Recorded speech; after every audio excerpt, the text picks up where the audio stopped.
Hello, I'm Maurice Powell. Welcome to A Little Light Music, Manx Radio's regular Thursday evening classical music hour. Now, last week we had a programme almost exclusively of British light music, and we featured the music of Eric Coates, but we also had music by Ronald Binge. I kept on calling him Clifford Curzon, didn't I? Awful. Frederick Curzon, of course. And Robert Farnham and a few other bits and pieces.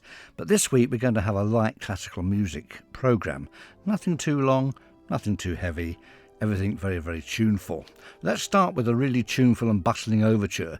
This is by Domenico Cimarosa, and it's the overture to The Secret Marriage, his best known opera. He wrote, 30 or 40 operas, many of them comic operas, but some quite serious dramas as well. But The Secret Marriage is the most popular one. It's the one that survived.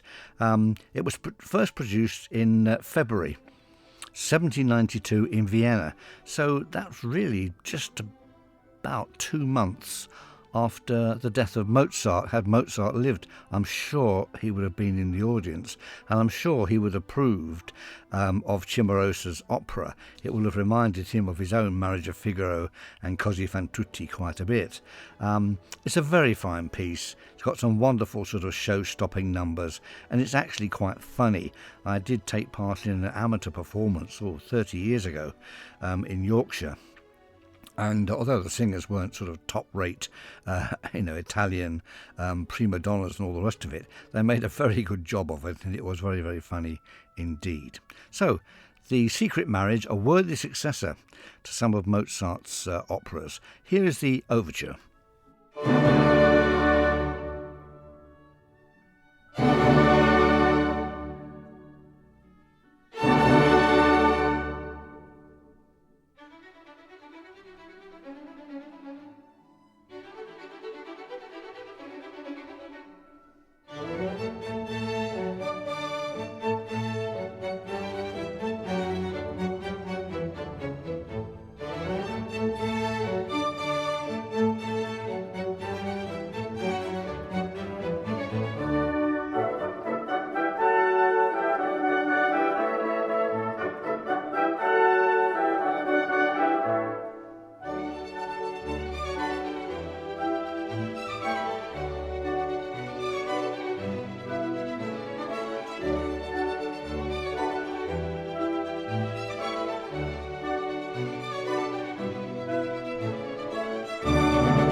The overture to Cimarosa's The Secret Marriage, written in Vienna and first performed there in 1792.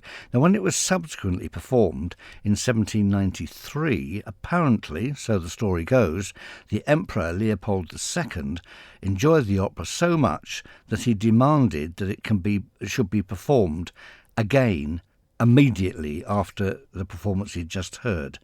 Now, is that really true? Apparently it is. The singers, of course, must have been exhausted, and the orchestra and the musical director.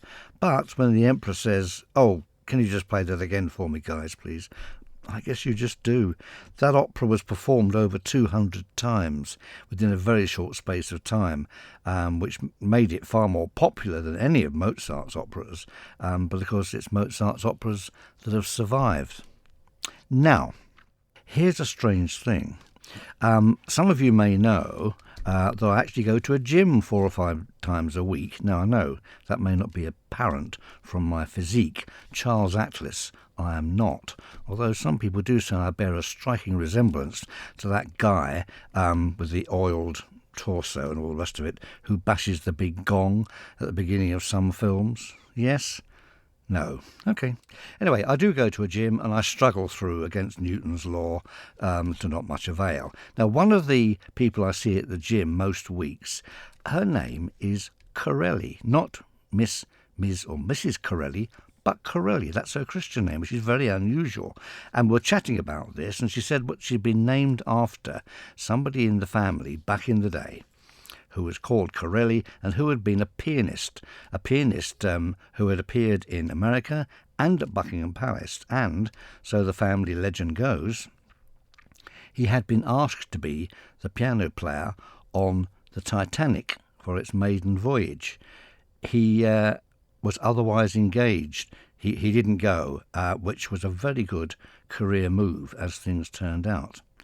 Anyway, the name Corelli got me thinking, well, I don't play any of the music of the actual Corelli. That's Arcangelo Corelli, the 17th and 18th century violin virtuoso and composer. So I thought I would play this for my colleague at the gym. I'm going to play part of the famous Christmas concerto. Now, it's not obviously Christmassy. It has the title Fatto per la notte di Natale, in other words, made for the night of Christmas. And it does contain a lovely pastoral movement at the end, which I suppose could be inspired by the story of the shepherds. Corelli was really a contemporary of Vivaldi and Handel. He didn't write an enormous amount of music. His entire output could be contained on 10 CDs, whereas if you wanted to collect every note that Mozart wrote, you would need over 200 CDs. So he was not very prolific, but he was enormously influential. There are a couple of anecdotes about him which I'll share with you. Handel met him in Italy and didn't like him, even though he admired his playing. And he refers to the fact that Corelli always wore black, and he bought a lot of pictures which he never paid for. Another distinguished writer at the time actually saw Corelli play the violin, and he said his countenance became distorted, his eyes became red as fire, his eyeballs began to roll as if in agony. Good heavens. I think from that we can conclude that he was a bit of a showman, like Vivaldi, and like his much later compadre Paganini, of course, who was a great showman on stage. Anyway, information overload. Let's hear this little pastoral from Corelli's Christmas Concerto.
The final pastoral movement from Arcangelo Corelli's Christmas Concerto.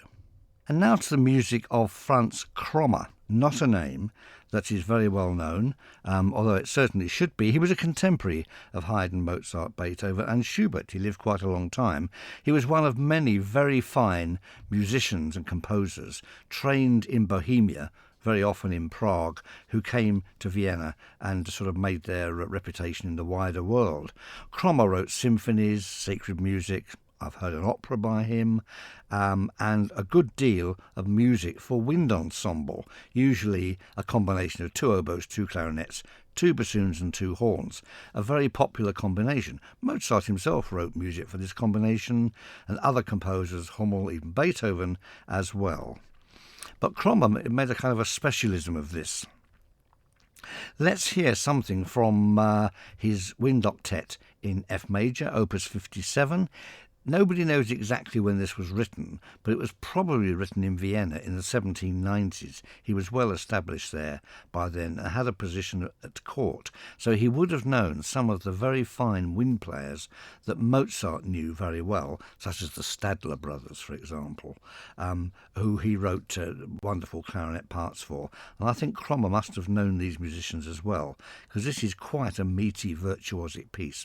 Here's the first movement, then, of Franz Krommer's Wind Octet in F major.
The opening movement there of a rather racy wind octet in F major by Franz Krommer. He wrote several of these, I think probably maybe at least a dozen, and of course they may have been used as kind of like table music, in other words, music in the background for a feast or a large sort of indoor formal occasion, or outdoors, of course, as an evening serenade.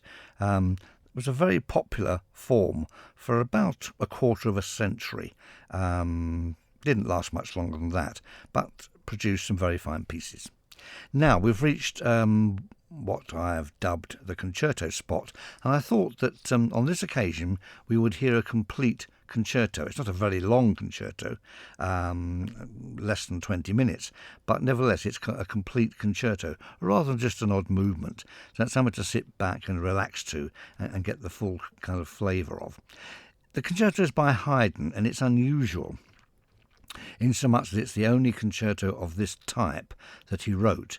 Now, this is the so-called Sinfonia Concertante in B-flat major for oboe and bassoon, violin and cello. In other words, 4 soloists. Sinfonia Concertante was an odd form. Mozart wrote a number of these, and also other composers, particularly Haydn's contemporary Pleyel, wrote at least half a dozen of them. They're really concertos for multiple groups of instruments. They're rather more leisurely, if you like, than a concerto for one instrument, because obviously you have to allow for every instrument in a group to have its say. Nevertheless, very, very popular. Now, Haydn was in London twice in the 1790s. On the second occasion, around 1796, the impresario Salomon, who had encouraged Haydn to travel to London in the first place, said something like, "Look, Pleyel is having great success round the corner with his Sinfonia Concertante. I think you should write one. See if you can out-Pleyel, if you see what I mean." So he did. He wrote this piece, and apparently it cost him quite a lot of stress and energy, because Haydn really wasn't used to writing this kind of work. He had already produced a dozen symphonies anyway for the London seasons. Anyway, it's a very fine piece and very unusual, and it's lovely to hear the interplay between the 4 soloists. So here then, complete, Haydn's Sinfonia Concertante in B-flat major.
That was the first movement of Haydn's Sinfonia Concertante in B-flat major for oboe, bassoon, violin, cello and orchestra, written in London in 1796. Let's now hear the last two movements, a beautiful adagio and the finale allegro.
The slow movement and finale of Haydn's Sinfonia Concertante in B-flat major, written in London in 1796 and featuring solo parts for oboe, bassoon, violin and cello, and a very challenging work. Well, I hope you enjoyed hearing a complete concerto for a change.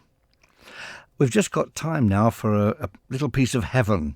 This is the third movement of Dvorak's Symphony No. 8 in G major. This is the most Czech in feeling, I think, of all Dvorak's symphonies. It's a pitch-perfect piece. It's sort of lyrical. It has strange diversion into wonderful places, but is never sort of a serious sort of Brahmsian, Tchaikovskyan kind of a work. It keeps a sort of a light touch as well. It's a wonderful, wonderful symphony from 1889. This is a cheerful and optimistic little piece. As I say, full of Czech feeling. It's a leisurely kind of sort of a scherzo cum waltz with a furious finish. 6 minutes of heaven from Dvorak.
A lovely movement there from Dvorak's 8th Symphony in G major. Well, time's up. Please join me again next Thursday for some more light and not so light music to play us out with. Let's hear another snatch of that wonderful Cromer wind octet we heard earlier on in the programme. Carry on listening. There's more music out there than we can possibly hear in 10 lifetimes, so best make a start. Bye-bye.